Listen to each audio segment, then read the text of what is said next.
I just couldn't believe a father could do something so horrible to his children and his wife.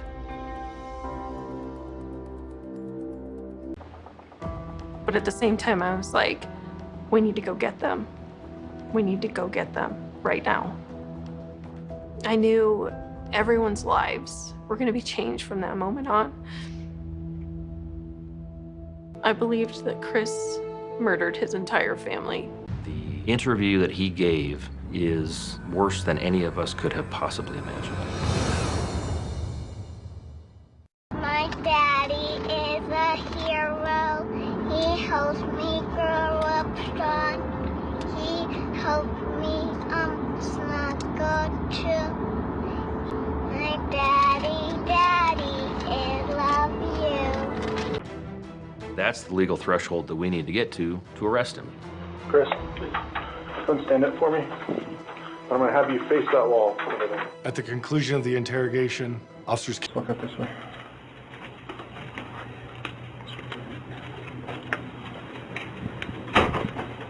Go straight.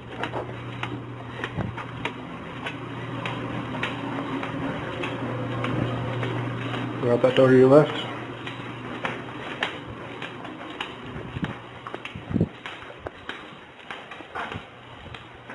Control. Frederick PD, 1 cooperative male. Different. You go that big blue door right there. Came in, placed Chris Watts in handcuffs, took him out to a patrol car, and he was transported to the Weld County Jail. We're not going to wait till the next day. Our goal was to get that family back together as soon as possible. About 11 o'clock at night, we started to excavate the dirt. We wanted to get Shanann out of the ground, if that's in fact where she was. Shanann was curled up as if just thrown in. It was almost discarded like trash and then covered with dirt. Chris Watts said that the children were in the oil tanks. The problem is getting them out of those tankers was a very complicated process that we knew. It was now 1:30 at night. We weren't going to be able to do that evening. At this point, we have strong reason to believe that we know where the bodies of the children are, and recovery efforts are in process on that. When we were at the oil site on the morning of the 16th, I think everybody there kind of arrived with this sense of dread because you know what the mission is. You know that you're recovering the bodies of 2 small children. One of my CSIs went up and opened the inlet, and we found a tuft of hair along the inside of one of the oil tank inlets, and then we knew. What a horrible, horrible thought that is. Looking at those oil tanks and seeing the size of the hatch at the top, and then to have to pull them out of that oil, I wouldn't wish that upon my worst enemy. The first tank was the one that had Cece in it. She was still in her nightgown. She'd just gone to bed. The second tank had Bella inside. I can't get that image out of my head. Every time I see pictures of them, I don't know how this could have happened.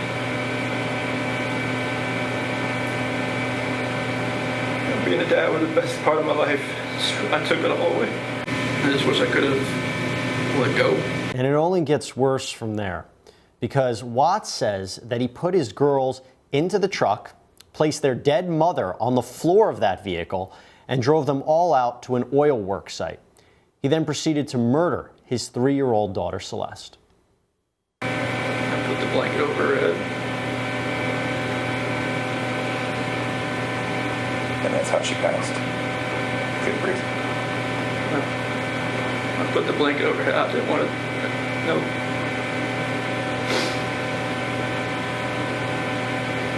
I strangled her right there in the back seat.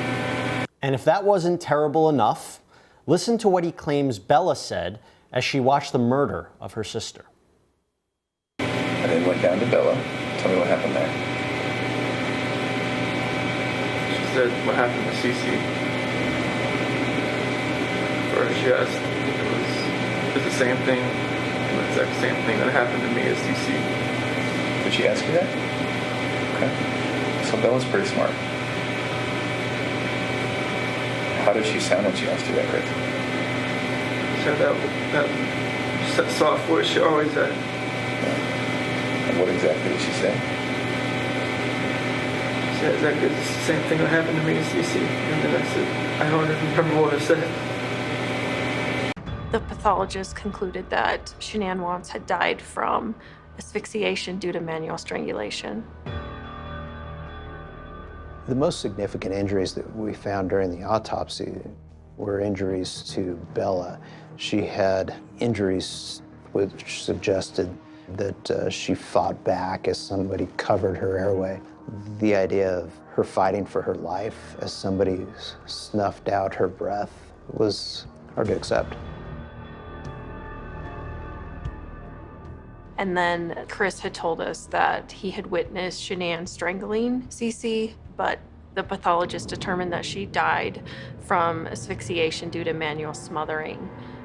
We were able to prove through that autopsy that what Chris told us about what Shanann had done to Cece was false. Under Colorado law, an unborn child can't be the victim of a homicide, but there has to be a recognition that he killed his unborn son.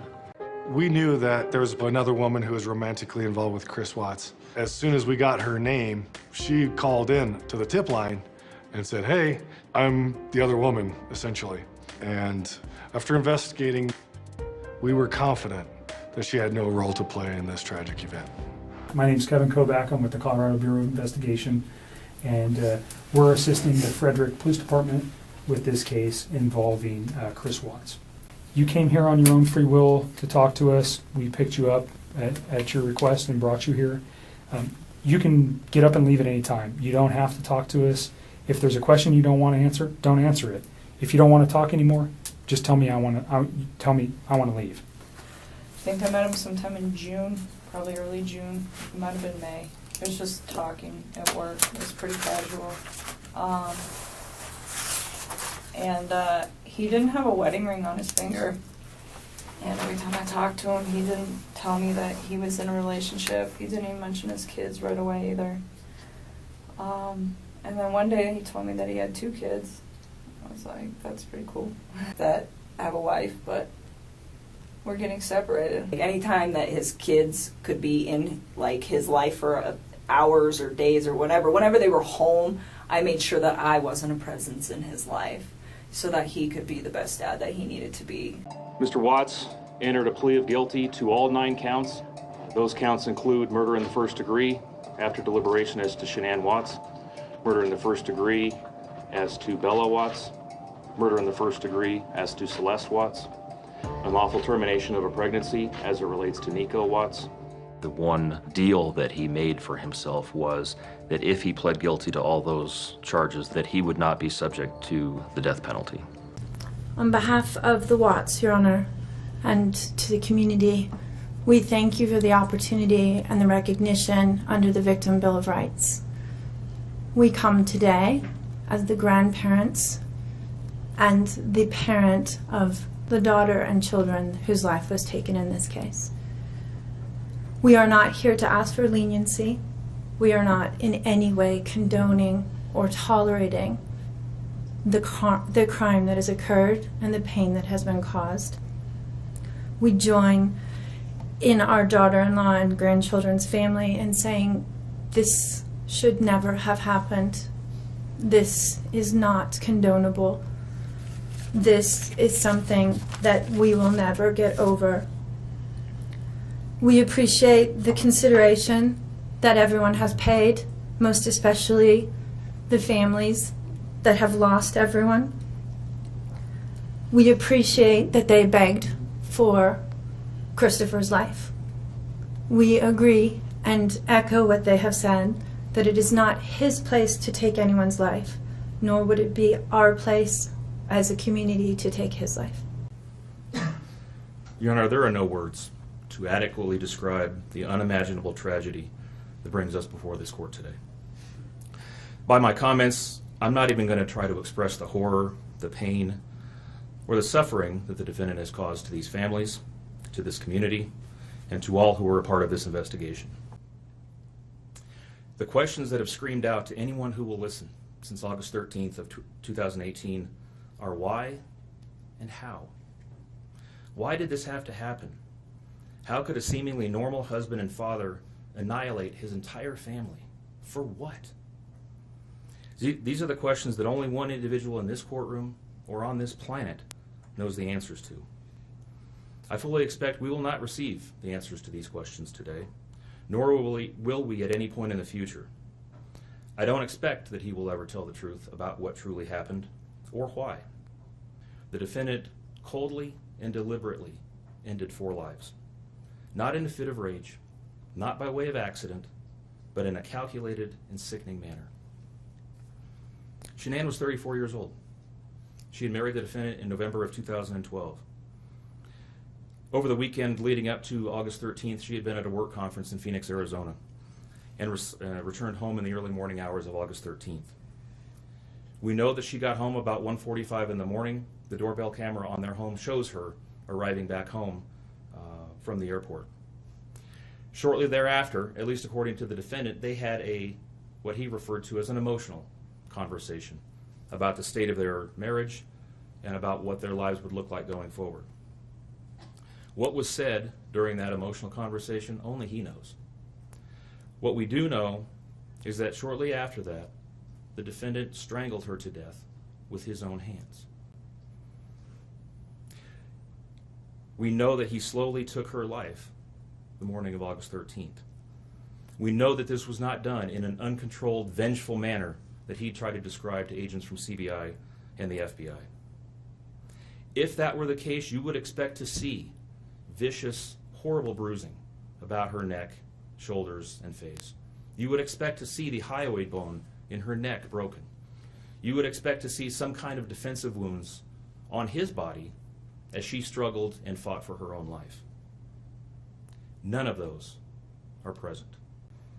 The horror that she felt as the man that she loved wrapped his hands around her throat and choked the life out of her must have been unimaginable.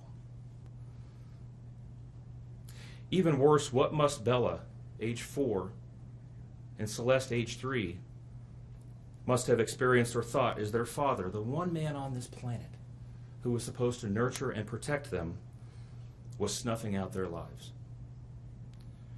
They both died from smothering. Let me say that again. The man seated to my right smothered his daughters. Why? Imagine the horror in Bella's mind as her father took her last breaths away. Your Honor, understand very clearly, Bella fought back for her life. The frenulum, the connective tissue between her upper lip and her gum, had a centimeter and a half laceration. She bit her tongue multiple times before she died. She fought back for her life as her father smothered her. Celeste had no such injuries. In fact, she had no external injuries at all. But according to the medical examiner, she was smothered nonetheless. The defendant then methodically and calmly loaded their bodies into his work truck. He then drove them away from their family home one final time, intent on hiding any evidence of the crimes that he had just committed. In one final sign of callousness for his wife, his daughters, and their unborn son, and their remains, he drove them to a location that he thought no one would ever find them, to one of the oil tank batteries with which he was so familiar. In one final measure of disrespect for the family he once had, he ensured that they would not be together, even in death, or so he thought. He disposed of them in different locations. He buried Shanann and Nico in a shallow grave away from the oil tanks. Bella and Celeste were thrown away in the oil tanks at this facility. Different tanks so these little girls wouldn't be together in death.